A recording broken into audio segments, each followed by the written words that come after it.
সুনায়ে দুর্দর্শ ডাকাতি, শাশুড়ি অপুত্রবধূকে বেঁধে লুট স্বর্ণালঙ্কার ও নগদ অর্থ। সুনাই থানার অন্তর্গত বেড়াবাগ একমখণ্ডের সালেপুর গ্রামে গভীর রাতে এক দুর্দর্শ ডাকাতি ঘটনা ঘটেছে। প্রাপ্ত তথ্য অনুযায়ী রাত প্রায় 2টা নাগাদ 5 জনের একটি বন্দুকধারী ডাকাত দল প্রয়াত দেবজিৎ নাথের বাড়িতে ঢুকে তার মা ও স্ত্রীকে বেঁধে রেখে লুটপাট চালায়। ডাকাতরা বাড়ি থেকে স্বর্ণালঙ্কার সহ নগদ অর্থ লুট করে নিয়ে যায় বলে জানা গেছে।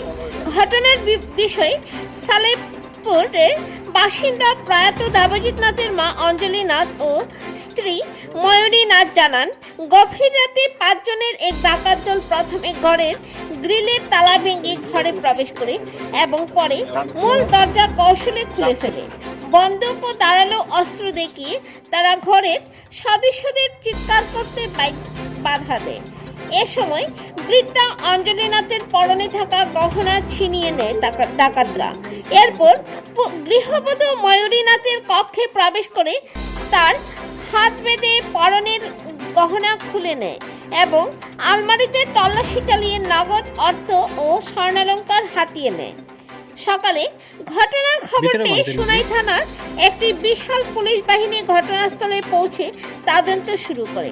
পরে কাছাড় পুলিশের অতিরিক্ত পুলিশ সুপার ক্রাইম রজত কুমার পাল এবং probationary DSP Rima Barua forensic team সহ ঘটনাস্থলে পৌঁছে ঘটনার তদন্ত করেন।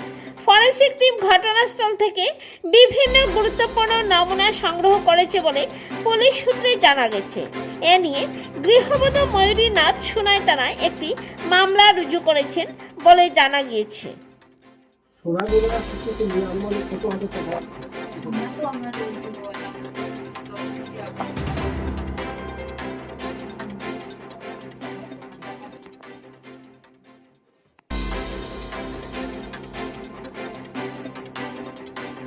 ভিতরে ভাঙছেন দিদি?